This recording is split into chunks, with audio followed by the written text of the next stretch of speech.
bonsoir et bienvenue à votre nouvelle émission Afrique présidentielle, émission dédiée à la politique africaine. Je recevrai sur ce plateau les différents responsables des partis politiques sénégalais et pour ce premier numéro, j'ai le plaisir de recevoir Madame Fatou Cissé, chargée de communication du PUR, section Île-de-France. Madame Cissé, bonsoir. Bonsoir. Je vous remercie d'avoir accepté notre invitation. Merci à vous. Alors, nous allons parler de votre parti, le PUR, oui. qui a été créé en 1998 et jusque-là inconnu du grand public sénégalais. Toutefois, vous avez créé la surprise en 2017 en terminant 3e ou 4e aux élections législatives avec 3 députés. Aujourd'hui, vous avez déclaré avoir atteint le nombre de parrains minimum requis par la loi pour être candidat à l'élection présidentielle. Ma première question est toute simple. Quelle est votre recette secrète? Merci déjà pour l'invitation. Pour répondre à votre question, c'est simple et c'est pas simple parce qu'au fond, nous n'avons pas vraiment de recette secrète. Il n'y a pas de formule magique. De toute façon, ce dynamisme, ces résultats se sont construits grâce aux militants du PUR, à notre organisation et à notre volonté d'apporter une nouvelle forme de politique et de proposer aux Sénégalais un type de politique qu'il n'y avait pas eu auparavant. Donc voilà, c'est peut-être ça qu'on appellerait la formule magique du PUR. Très bien, vous avez parlé tout à l'heure de l'organisation. Justement, en 2017, on a vu une véritable démonstration de force. Hein. Et la question aussi qui me vient à l'esprit et que beaucoup de Sénégalais se posent, c'est en fait quelles sont les sources de financement du PUR. Et je pense qu'en fait que la question des financements des partis politiques occupera une grande partie en 2019 pour l'élection présidentielle. Alors, quelles sont vos sources de financement? Alors, on va être très clair là-dessus. Les sources de financement viennent des militants, de la base militante. Moi, je cotise en tant que militante, d'autres personnes. Et c'est nos principaux sources de financement qui sont retraçables, transparents. Donc, nous n'avons pas, comme certains le disent, des sources de financement opaques ou qui viennent de tel ou tel organisme ou personnalité. C'est vraiment la base militante qui se cotise tous les mois ou pour les événements, etc., pour le bon fonctionnement des activités du parti. C'est très compliqué de faire sortir de l'argent aux Sénégalais, d'autant plus que jusque-là, en fait, la politique sénégalaise, telle qu'elle a été pratiquée, consistait pour les hommes politiques à donner de l'argent à nos concitoyens et non l'inverse. Alors, comment est-ce que vous, vos militants, conçoivent en fait ce nouveau mode de fonctionnement des partis politiques sénégalais? Justement, s'ils se sont engagés, c'est qu'ils avaient envie de changer les choses, de faire de la politique autrement.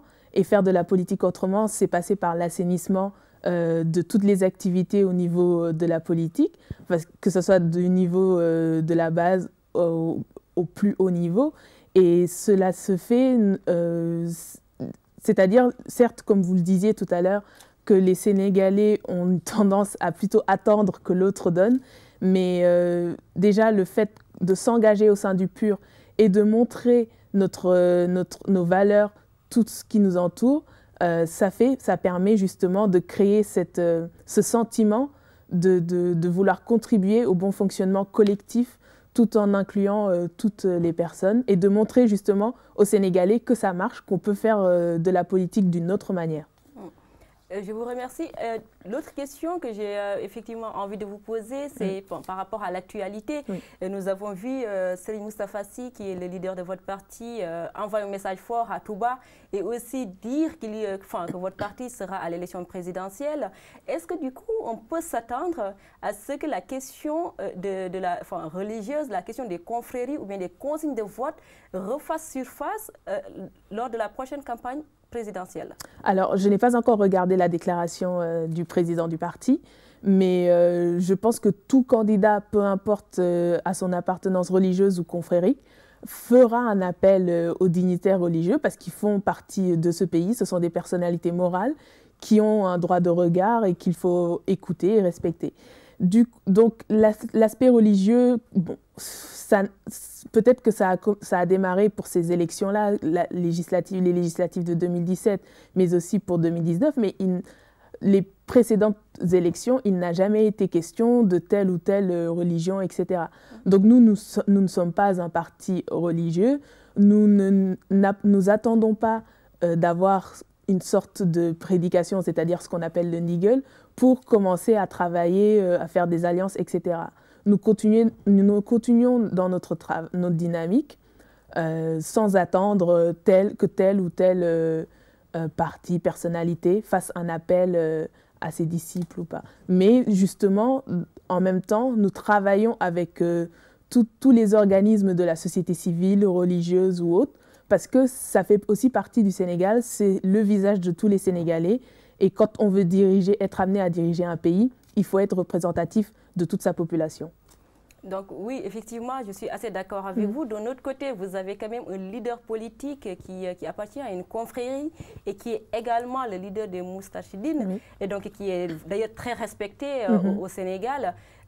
À partir de ce moment-là, est-ce que en fait, vous pouvez nous confirmer que c'est lui qui sera votre candidat à l'élection présidentielle ou pas? Parce qu'effectivement, c'est une question qui intéresse les Sénégalais, de savoir si un homme religieux très suivi, d'ailleurs très respecté des Sénégalais, va aller en fait à l'élection présidentielle de 2019. Alors, Serigne Moustapha Sy est un homme qui a plusieurs dimensions, plusieurs casquettes. Et il est président du Parti de l'Unité et du Rassemblement en tant que simple citoyen sénégalais comme vous et moi. Donc, on ne peut pas lui interdire son désir, son appartenance à faire de la politique. Mais ça ne veut pas forcément dire pour autant qu'il se présentera, que ce sera lui le candidat du PUR. Dans un second temps, pour préciser les choses, le PUR n'est pas un parti religieux. Déjà parce que, une explication très simple, si nous étions un parti religieux et que ça a été écrit dans nos statuts juridiques, ce qui n'est pas le cas, jamais le ministère de l'Intérieur n'aurait approuvé notre déposition en tant que parti politique. Donc ça n'est pas le cas d'un point de vue légal. D'un point de vue sociétal, etc., au sein du PUR, il y a des membres qui appartiennent à la religion musulmane, catholique. Il y a des personnes qui sont d'une confrérie telle ou telle et d'autres qui ne le sont pas. Donc c'est la société sénégalaise, c'est la société sénégalaise, exactement. Et tous les Sénégalais se retrouvent exactement. Et nous sommes là en tant que citoyens, pas en tant que telle confrérie religieuse ou pas. Ou tel disciple. Ou tel disciple. Donc voilà, ce sont des Sénégalais qui sont là, qui accompagnent votre parti. C'est ça. Je vous remercie. Chers internautes, vous regardez votre émission Afrique présidentielle. Et je rappelle qu'aujourd'hui, on a le plaisir de recevoir le Parti de l'Unité et du Rassemblement, le PUR, accompagné de notre sœur Fatou Cissé. Alors, Madame Cissé, nous allons maintenant pouvoir parler des questions de fond. Vous avez parlé tout à l'heure de votre offre politique. Au fond, quelle est la différence entre l'offre politique du PUR et ce que nous avons connu jusque-là, abstraction faite, des questions de financement des partis? Alors, nous souhaitons être dans la politique de manière proactive, c'est-à-dire promouvoir le débat démocratique, le débat politique, retrouver l'essence même de la significativité de ce que c'est de faire de la politique. Parce qu'aujourd'hui, au Sénégal, les citoyens sénégalais, et pour différentes raisons et à juste titre, ressentent une sorte de défiance et de méfiance vis-à-vis de l'homme politique, des partis, etc. Et nous voulons leur montrer qu'une autre offre, une autre alternative est possible et que ça existe. Et nous ne le disons pas seulement à travers des textes, etc., mais nous le pratiquons aussi. C'est-à-dire d'avoir une offre plus pragmatique, réaliste, et mettre l'être humain au centre de toutes nos actions, avoir une politique inclusive et collective, d'où notamment la devise de notre parti qui est solidarité, justice et développement. Oui, mais concrètement, ça se traduit comment cette offre de manière beaucoup plus concrète en termes de lutte contre le chômage, en termes d'emploi, en termes d'économie?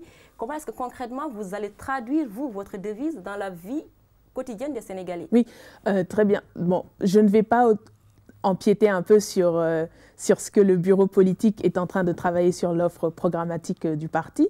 Donc, on va seulement... Oui, on peut. Mais par exemple, vous l'avez touché du doigt, c'est-à-dire le problème du chômage aujourd'hui, qui pousse des milliers de jeunes Sénégalais à partir, à quitter leur pays.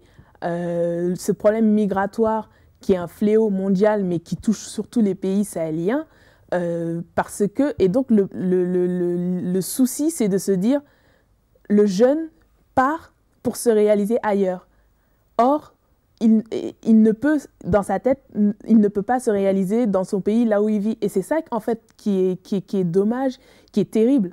Et nous, notre offre passera justement d'encadrer ces jeunes-là, leur mettre dans des conditions où ils pourront développer leur potentiel, parce que nous, au sein du PUR, on ne considère pas la jeunesse sénégalaise notamment et la jeunesse africaine comme un fléau, comme nous le font croire d'autres partis ou d'autres personnes, mais plutôt comme une force. Il faut le voir comme une force.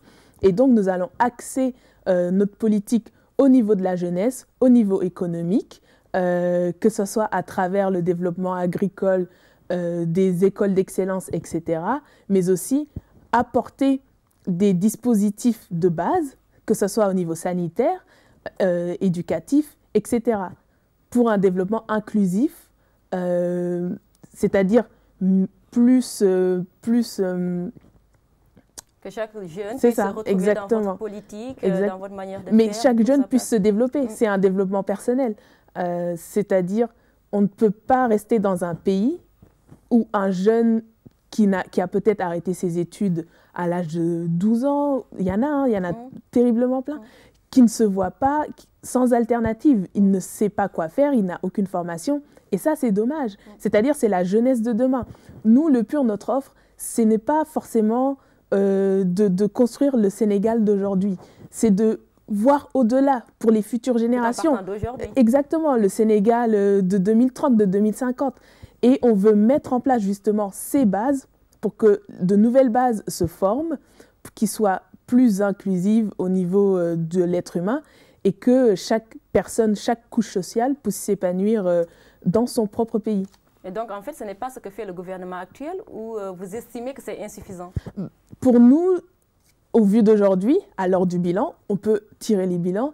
Le gouvernement actuel a failli à ses devoirs, dans le sens que ça soit au niveau du plan Sénégal émergent, du PUDC, etc.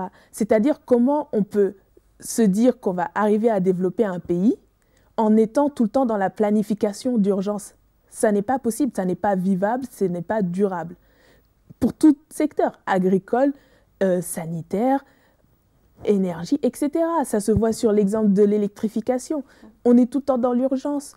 La plupart des projets c'est-à-dire, moi, je me demande, depuis 7 ans, qu'est-ce qui a été fait? Aujourd'hui, on voit plein d'inaugurations. Nous avons quand même des inaugurations. C'est ça, justement. L'Arène nationale, nous avons le complexe Arena, nous avons des infrastructures qui sont construites. Donc, il y a des choses qui sont faites. Il y a des choses qui sont faites, mais ça a été peut-être décidé par le précédent mandat, mais aussi par rapport... mais là, il y a quand même le principe de la continuité de l'État. Tout à fait d'accord. Mais sauf que ces infrastructures-là, vont-elles bénéficier à tous les jeunes? Je veux dire, la vie ne s'arrête pas qu'à Dakar, non plus. Faudrait peut-être... C'est-à-dire, le rôle d'un chef de l'État, c'est certes de développer sa capitale, etc., et ses alentours, mais même, il suffit d'aller à Dakar banlieue pour voir qu'il y a plein de manquements, mais aussi... c'est de pousser toute cette énergie, de ne pas avoir une politique à 2 vitesses. Certes, on me dira, il y a le PUDC, les plans d'urgence, mais on reste toujours dans l'urgence. Il reste encore 40% de zones non électrifiées. Et c'est terrible. Et la plupart de ces projets sont d'ailleurs, proviennent de bailleurs internationaux. Vous voyez un peu... Oui, mais il y a quand même des contreparties, ça ne se fait pas. Je ne dis pas que tout est mauvais. Certes, il y a des choses qui ont été faites, mais quand les Sénégalais ont élu le président Macky Sall en 2012, je pense qu'en se projetant vers 2017, ils s'attendaient quand même à avoir beaucoup plus d'améliorations nettes en termes de pouvoir d'achat. Donc Macky a failli? Pour moi, le bilan du président, par rapport à ses objectifs lui-même qu'il s'était donnés, il ne les a pas remplis. D'accord, nous arrivons au terme de notre émission quasiment, Madame Cissé. Oui. Alors, si aujourd'hui les Sénégalais vous faisiez confiance, quelles seraient les 3 priorités du PUR?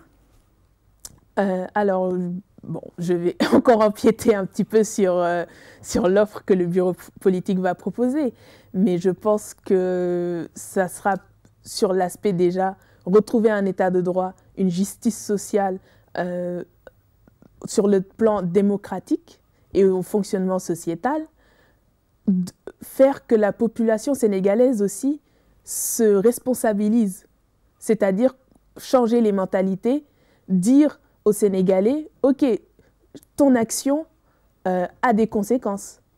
Une véritable politique de conscientisation. C'est ça, il le faut, sur le plan économique aussi, notamment à travers toutes les ressources que nous sommes en train de découvrir. C'est-à-dire là, il va falloir s'asseoir et mettre les choses à plat pour savoir exactement qu'est-ce qu'on fait, vers quelle direction souhaitons-nous aller.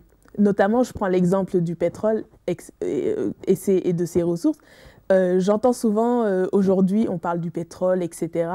Mais dans le débat qu'il y a autour de cette ressource minière, on a vu des débats sur le plan économique avec la redistribution des richesses, sur le plan juridique, les contrats qui ont été signés. Mais on oublie toujours un aspect important et pour moi primordial pour les années à venir, l'aspect environnemental.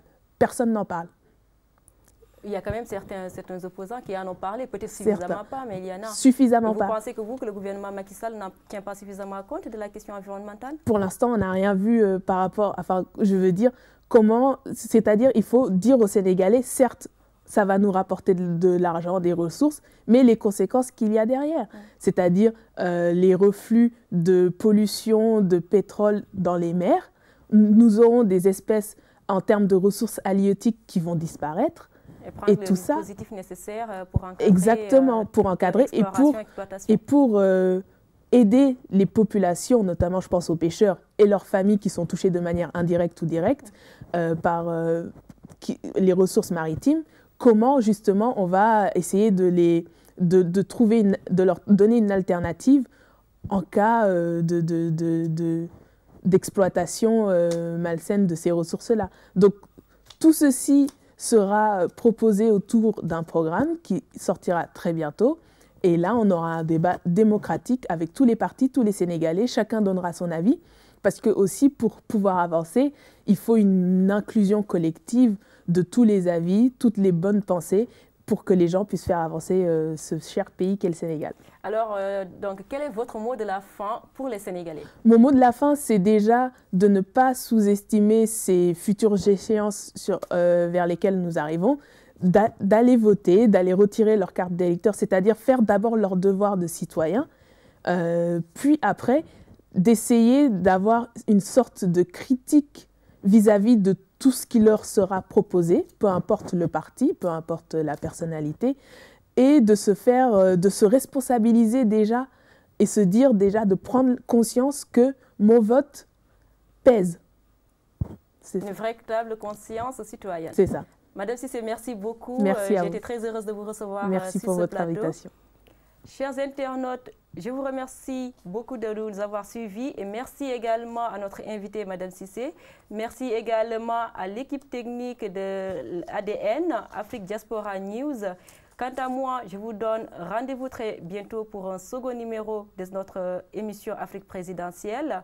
Et vous avez entendu Madame Cissé, j'espère qu'elle a pu vous convaincre, puisque après tout, c'est vous qui avez le pouvoir et c'est vous qui décidez. Donc, il est vraiment très important que vous soyez convaincus.